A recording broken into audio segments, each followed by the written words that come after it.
അർഹിക്കാത്ത നന്മകളും എനിക്കേകിടും കൃപാനിധേ.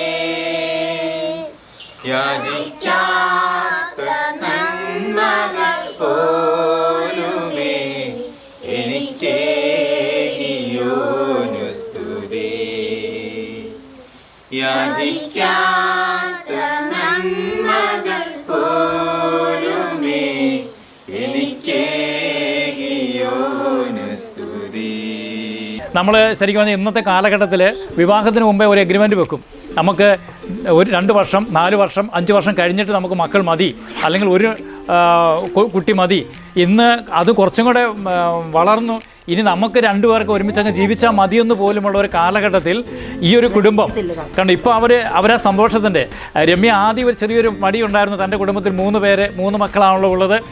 ഈ 5 മക്കൾ വന്നാൽ എങ്ങനെയായിരിക്കും ഒരു ചെറിയൊരു പരിങ്ങലുണ്ടായിരുന്നെങ്കിലും ജീവിത പങ്കാളിയോട് ചേർന്ന്, അതാണ് യഥാർത്ഥത്തിൽ ജീവിതം പങ്കിടുക എന്ന് പറയുന്നത്. ആ പങ്കാളിയോട് ചേർന്ന് ഒരു ജീവിതം എടുത്ത് ഇപ്പോൾ 10 മക്കളായപ്പോൾ തിരിഞ്ഞു നോക്കുമ്പം സന്തോഷമാണെന്ന് പറയുന്ന മക്കൾ. ശരിക്കും പറഞ്ഞാൽ ഇന്ന് ലോകത്ത് ഏത് കുടുംബത്തിൽ ഇതുപോലെ ഒരു ആനന്ദത്തിൻ്റെയും ഒരു സന്തോഷത്തിൻ്റെയും ഇടം കണ്ടിട്ട് പറയാൻ സാധിക്കും? അത് കൂടാതെ ഒരു കാര്യം കൂടെ പറയാനുള്ള ഇതാണ്, ശരിക്കും പറഞ്ഞാൽ ഞങ്ങളിപ്പോൾ ഈ 10-ലെത്തി നിൽക്കുമ്പോഴും ഞങ്ങൾക്കറിയാം ഞങ്ങൾ വന്ന ഈ ഒരു വഴിയിൽ ഞങ്ങൾക്ക് ഏറ്റവും അനുഗ്രഹമായത് ഈ മക്കൾ ഓരോരുത്തർ തന്നെയാണ്.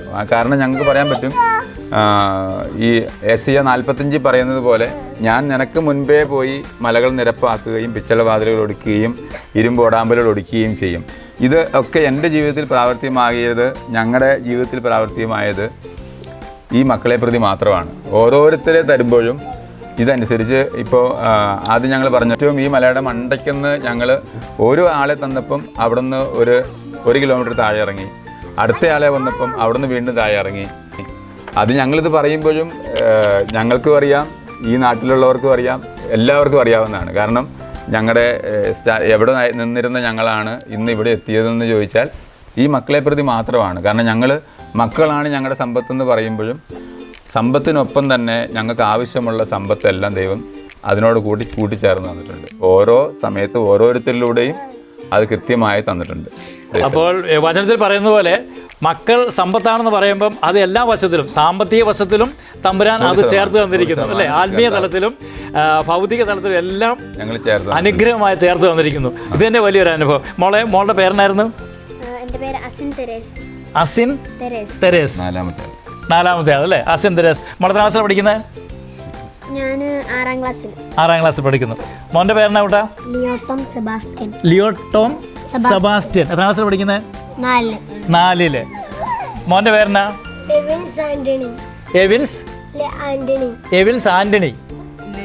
ലെവിൻസ് ആന്റണി.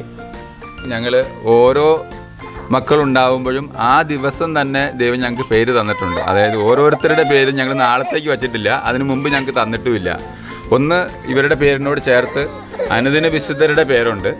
അതുപോലെ തന്നെ കർത്താവ് പ്രാർത്ഥിച്ചു തന്ന ഓരോ പേരുകളാണ് ഓരോരുത്തർക്കും ആ ദിവസം ഇവരുടെ ബാക്കിയായിട്ട് വന്നിരുന്നത്. അതുകൊണ്ട് എൻ്റെ പേര് ഞാൻ എല്ലാവർക്കും കൊടുത്തിട്ടില്ല.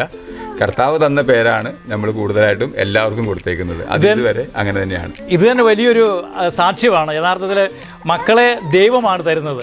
ദൈവം തന്ന മക്കളെ ദൈവം തന്നെ അവർക്ക് നിശ്ചയിച്ച പേര്, അനുദിന വിശുദ്ധരുടെ പേര് ഉൾപ്പെടെ പേര് ചേർത്തെന്ന് പറയുമ്പോൾ തീർച്ചയായിട്ടും ഇത് ഒക്കെ ഇന്നത്തെ കാലത്ത് ഒരു മാമോദിസ പേര് വിളിക്കാനും പറയാനും വിഷമിക്കുന്ന ഈ കാലഘട്ടത്തിൽ സന്തോഷ്, രമ്യ, നിങ്ങളുടെ എടുത്ത ഈ തീരുമാനം ഇതൊരു വളരെ പ്രചോദനാത്മകമാണ്. വിശ്വാസത്തിൽ ജീവിക്കുന്നു എന്നതിൻ്റെ ഒരു തെളിവ് കൂടിയാണ് മക്കൾക്ക് അനുദിന വിശുദ്ധരുടെ പേരോട് ചേർത്ത് നിങ്ങൾ പേര് നൽകിയിരിക്കുന്നത്. നിങ്ങൾ ഈ കുടുംബജീവിതത്തിൽ ഇപ്പോൾ നിങ്ങൾ അനുഭവിക്കുന്ന സന്തോഷത്തെക്കുറിച്ച് ഈ ലോകത്തിന് എന്താണ് പറയാനുള്ളത്? ഇപ്പോഴുള്ള തലമുറയിൽ നമ്മൾ കണ്ടുവരുന്ന ഒരു പ്രവണത എന്ന് പറഞ്ഞാൽ, ഇപ്പം കല്യാണം കഴിഞ്ഞ് നമ്മുടെയൊക്കെ ജീവിത സാഹചര്യങ്ങൾ നമ്മൾ പെട്ടെന്ന് തന്നെ മക്കൾ വേണമെന്നായിരുന്നു നമ്മുടെയൊക്കെ ആഗ്രഹം. പക്ഷേ ഇപ്പോഴുള്ള തലമുറ അവർക്കിപ്പം മക്കൾ വേണ്ട, അല്ലെങ്കിൽ ജോലിയാണ് അവർക്ക് പ്രധാനമായിട്ട് അവർ ചെയ്യുന്നത്, അല്ലെങ്കിൽ സ്ഥിരമായിട്ടൊരു ജോലി, അല്ലെങ്കിൽ രണ്ടുപേരും കൂടി ഒരുമിച്ച് നിന്നിട്ടൊരു ജോലി. അപ്പം മക്കൾക്കല്ല അവർ മുൻതൂക്കം കൊടുക്കുന്നത്, അവർ സമ്പത്തിനും ജോലിക്കുമാണ് മുൻതൂക്കം കൊടുക്കുന്നത്.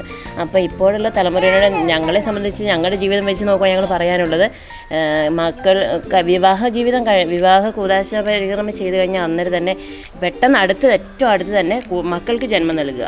മക്കൾക്ക് ജന്മം കൊടുത്തു കഴിഞ്ഞിട്ടുണ്ടെങ്കിൽ അതിനനുസരിച്ച് അതിൻ്റെ അനുഗ്രഹം, അതിന് ശേഷം സ്ഥിരമായ ജോലി അല്ലെങ്കിൽ രണ്ടുപേർക്ക് ഒരുമിച്ച് താമസിക്കാനുള്ള സൗകര്യമൊക്കെ തമ്പുരാൻ തരും.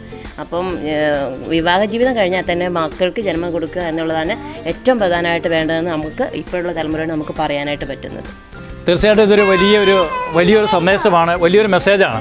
കാരണം ഇന്ന് നേരത്തെ സൂചിപ്പിച്ചതുപോലെ മക്കൾ ഭാരമാണ് എന്ന് ചിന്തിക്കുന്ന കാലഘട്ടത്തിൽ മക്കൾ ഭാരമല്ല, മക്കൾ അനുഗ്രഹമാണെന്നാണ് ഈ ദമ്പതികളുടെ ഈ മനോഹരമായ ഈ സന്തോഷം നിറഞ്ഞ ഈ കുടുംബത്തെ കാണുമ്പോൾ ലോകം മനസ്സിലാക്കേണ്ടതാണ്. പ്രിയപ്പെട്ടവരെ, നമ്മൾ ചിന്തിക്കേണ്ടത്, നമ്മൾ പലപ്പോഴും വിവാഹം കുറച്ച് കഴിഞ്ഞ് കുഞ്ഞുങ്ങൾ മതിയെന്ന് ചിന്തിക്കുമ്പോൾ പക്ഷേ പലപ്പോഴും ആഗ്രഹിച്ചിട്ട് കുഞ്ഞുങ്ങളെ കിട്ടാനില്ലാത്ത, കുഞ്ഞുങ്ങൾക്ക് ജന്മം നൽകാൻ സാധിക്കാത്ത ഒരുപാട് മക്കൾ ഇന്ന് ഈ പ്രപഞ്ചത്തിൽ ജീവിക്കുന്നു. പ്രത്യേകിച്ച് രമ്യ നേഴ്സ് കൂടി ആകുമ്പോൾ ഈ കാര്യങ്ങൾ വളരെ കൃത്യമായിട്ട് അറിയാവുന്നതാണ്. സന്തോഷം ഇതിനോട് ചേർത്ത് വെച്ച് എന്താണ് പറയാനുള്ളത്? നിങ്ങൾക്ക് എന്താണ് കൂട്ടിച്ചേർത്ത്?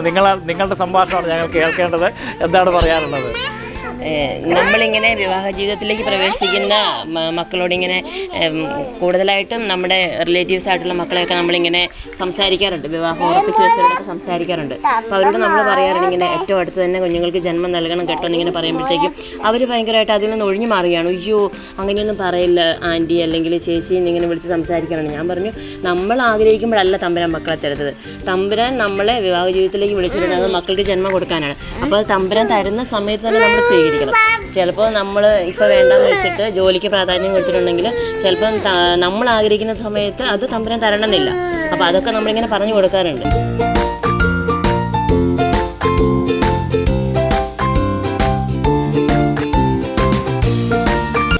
തീർച്ചയായിട്ടും ഇതൊരു പ്രചോദനമാണ്. ഇത് ശരിക്കും പറഞ്ഞാൽ ഈ തലമുറയ്ക്ക് കൊടുക്കുന്ന ഒരു മെസ്സേജാണ്. ഇപ്പം രമ്യ പറഞ്ഞത്, സന്തോഷിനെ കൂട്ടിച്ചേർത്ത് എന്തോ പറയാൻ മനസ്സിലിങ്ങനെ. എനിക്ക് കൂട്ടിച്ചേർത്ത് പറയാനുള്ളത് ഇതേ ഉള്ളൂ. അതായത് ഞങ്ങൾ പറഞ്ഞല്ലോ, അതായത് പുതിയ തലമുറയോട് പറയാനുള്ളത്, നമ്മൾ ജീവന് വില കൊടുക്കുമ്പോൾ ബാക്കിയെല്ലാം ദൈവം ആ കൂടത്തിൽ ഞങ്ങൾക്ക് കൂട്ടിച്ചേർത്ത് തരുക ചെയ്തത്. ഞങ്ങൾ ജീവന് വില കൊടുക്കുക ചെയ്തത്. കാരണം എന്ന് വെച്ചാൽ ഞങ്ങളുടെ താല്പര്യത്തിനനുസരിച്ചോ സുഖത്തിനനുസരിച്ചോ മക്കൾക്ക് ഒരു ടൈം കൊടുത്തിട്ടില്ല. അതായത് ഇപ്പം വേണ്ട, പിന്നെ മതി, അല്ലെങ്കിൽ 3 മാസം മതി, കഴിഞ്ഞ് ജോലി കിട്ടിയിട്ട് മതി, അങ്ങനെ ഒരു തീരുമാനത്തിൽ ഞങ്ങൾ വന്നിട്ടില്ല. ഞങ്ങൾ ജീവന് വില കൊടുത്തത് കൊണ്ട് ഞങ്ങൾക്ക് ദൈവം അതുപോലെ വില തന്നിട്ടുണ്ട്. കർത്താവിനെ നമ്മൾ മാനിക്കുമ്പോൾ ദൈവം നമ്മളെ മാനിക്കും എന്ന് പറഞ്ഞതുപോലെ തന്നെ, വചനം പറയുന്നത് പോലെ തന്നെ, നമ്മൾ ജീവന് വില കൊടുത്തു. ദൈവം നമുക്ക് ആവശ്യമുള്ളതെല്ലാം സമൃദ്ധമായി ജീവൻ നൽകിയതൊപ്പം തന്നെ സമൃദ്ധമായി ജീവൻ ആവശ്യമുള്ളതും തന്നിട്ടുണ്ട്. അപ്പോൾ ശരിക്കും പറഞ്ഞാൽ വിശ്രമത്തിൽ നമ്മൾ നോക്കുമ്പം ദൈവം സ്ത്രീയും പുരുഷനുമായി മനുഷ്യനെ സൃഷ്ടിച്ച് അവരെ ഒരുമിച്ച് ചേർത്തതിന് ശേഷം മനുഷ്യനെ കൊടുക്കുന്ന ഏറ്റവും ആദ്യത്തെ അനുഗ്രഹം എന്ന് പറയുന്നത്, നിങ്ങൾ സന്താന പുഷ്ടിയുള്ളവരായി പെരുകുവിൻ. ഇതാണ് ഒരു കുടുംബ ജീവിതത്തിലേക്ക് വരുന്ന പുരുഷനും സ്ത്രീക്കും സ്വർഗം നൽകിയ ആദ്യത്തെ അനുഗ്രഹം. വിശ്രമത്തിൽ അനുഗ്രഹം കൊടുക്കുന്നത് ദമ്പതികൾക്കാണ്. ഒന്ന് ചോദിച്ചോട്ടെ, ഇങ്ങനെ രണ്ട് കുട്ടികളായി, 3 കുട്ടികളായി, 4 കുട്ടികളായി കഴിഞ്ഞപ്പം നമ്മൾ ഈ സമൂഹത്തിലാണല്ലോ ജീവിക്കുന്നത്. ഉടനെ കുട്ടികൾ വേണ്ട, ഇല്ലെങ്കിൽ 1 മതി, പരമാവധി മാക്സിമം 1 എന്നൊക്കെ ചിന്തിക്കുമ്പം ഈ സമൂഹത്തിൽ നിന്നുമുള്ള പ്രതികരണം എങ്ങനെയായിരുന്നു? ആദ്യത്തെ സമയങ്ങളിലൊക്കെ മൂത്തവർ 4 പെൺകുട്ടികളായിരുന്നതിൻ്റെ പേരിൽ ആൾക്കാരുടെയൊക്കെ ധാരണ 5ാമതൊരു ആൺകുട്ടി വരുമ്പം ഞങ്ങൾ സ്റ്റോപ്പ് ചെയ്യുന്നുള്ളതായിരുന്നു. പക്ഷെ ഞങ്ങൾക്ക് ഒരിക്കലും അങ്ങനെ ഒരു സ്റ്റോപ്പ് ചെയ്യണമെന്നൊരു ആഗ്രഹമല്ല. ഞങ്ങളുടെ മനസ്സിൽ ദൈവം എത്ര പിള്ളേർ തന്നാലും ദൈവം അതനുസരിച്ച് എല്ലാം തരുന്നുണ്ട്. അതുകൊണ്ട് ഞങ്ങൾക്ക് ടെൻഷനില്ല. മറ്റ് ഈ പറയുന്ന രീതി നോക്കുമ്പോൾ ഞങ്ങൾക്ക് ടെൻഷനില്ല. അതുകൊണ്ട് 5ാമത്തെ ആൺകുട്ടി വന്നു, വീണ്ടും 6ാമത്തെ ആൺകുട്ടി വന്നു. 6ാമത്തെ ആൺകുട്ടി വന്നപ്പോൾ അവർ വിചാരിച്ചു ഇതും കൊണ്ട് നിർത്തുമെന്ന് വിചാരിച്ചു. 6 എത്തിയപ്പോഴാണ് ആകെപ്പാടെ 1-2 ആൾക്കാർ, അതായത് ഞങ്ങളുടെ ബന്ധത്തിലുള്ളവർ തന്നെ സ്വന്തക്കാരങ്ങനെ ചോദിക്കാൻ തുടങ്ങി, ഇനി നിർത്തിക്കൂടെ എന്ന്. അപ്പോൾ ഞങ്ങൾ പറഞ്ഞു അങ്ങനെ നിർത്താൻ പാടില്ല. കാരണം നമ്മളോട് നിർത്താൻ പറഞ്ഞിട്ടില്ലല്ലോ, ബൈബിളിൽ നമ്മളോട് നിർത്താൻ പറഞ്ഞിട്ടില്ല. അതുകൊണ്ട് ഞങ്ങൾ നിർത്താൻ ഉദ്ദേശിക്കുന്നില്ല എന്ന് പറഞ്ഞു. 7ാമത്തത് വന്നപ്പോൾ അവർക്ക് മനസ്സിലായി ഇനി പറഞ്ഞിട്ട് കാര്യമില്ല എന്ന് മനസ്സിലായി. കാരണം ഏജിൽ ഞങ്ങൾ നിർത്തിയിട്ടില്ല. 7ാമത്തെ പെൺകുട്ടിയാണ്, നിർത്തിയിട്ടില്ല. പിന്നെ 8ാമത്തെ വന്നപ്പോൾ ഞങ്ങൾക്ക് ഈ ടിൻസിനെ കാണുമ്പോൾ ഞങ്ങൾക്ക് ഭയങ്കര ആഗ്രഹങ്ങളായിരുന്നു. ടിൻസ് പിള്ളേരെ കാണുമ്പോൾ ഞങ്ങൾക്ക് എപ്പോഴും ഇവരോട് ഒരു താല്പര്യം കൂടുതലായിരുന്നു. അപ്പോൾ ഞങ്ങൾ ഇങ്ങനെ പ്രാർത്ഥിക്കുമായിരുന്നു. ടിൻസിനെ കിട്ടാൻ വേണ്ടിയല്ല, കുഞ്ഞുങ്ങളെ കാണുമ്പോൾ ഒരു ആഗ്രഹം കൊണ്ട് ഞങ്ങൾ പ്രാർത്ഥിക്കുമായിരുന്നു. 8ാമത്തെ പ്രഗ്നൻ്റ് ആയപ്പോൾ ഞങ്ങൾ പോയി ടെസ്റ്റ് ചെയ്തപ്പോൾ ടിൻസാണ്. അപ്പോൾ ഞങ്ങൾ മനസ്സിൽ വിചാരിച്ചത്, ഞങ്ങളുടെ ഹൃദയത്തിൽ പറഞ്ഞ് ഞങ്ങൾ പരസ്പരം പറഞ്ഞതും 7 മക്കളെ ഞങ്ങൾക്ക് തന്നിട്ടും ഞങ്ങളുടെ ഈ ഒരു ആഗ്രഹം പോലും കണ്ടുകൊണ്ട് കർത്താവ് ട്വിൻസിനെ തന്നു. ഒപ്പം തന്നെ ഞങ്ങൾക്ക് ആ സമയത്ത് ഇവള് ഫുൾ ബെഡ് റെസ്റ്റ് ആയിരുന്നു. അതിനനുസരിച്ച് ഞങ്ങൾക്ക് ഛത്തീസ്ഗഡിൽ നിന്നാണ് ഇപ്പം ഞങ്ങളുടെ കൂടെയുള്ള കൊച്ചു വന്നത്. അപ്പം അവളെ ഞങ്ങൾക്ക് ആ സമയത്ത് കിട്ടിയതാണ്. അതിനുശേഷം വന്നിട്ട് എല്ലാ കാര്യങ്ങളും ഈ 2 ട്വിൻസിൻ്റെ കാര്യങ്ങളെല്ലാം ചെയ്യുന്നത് അവൾ തന്നെയാണ്.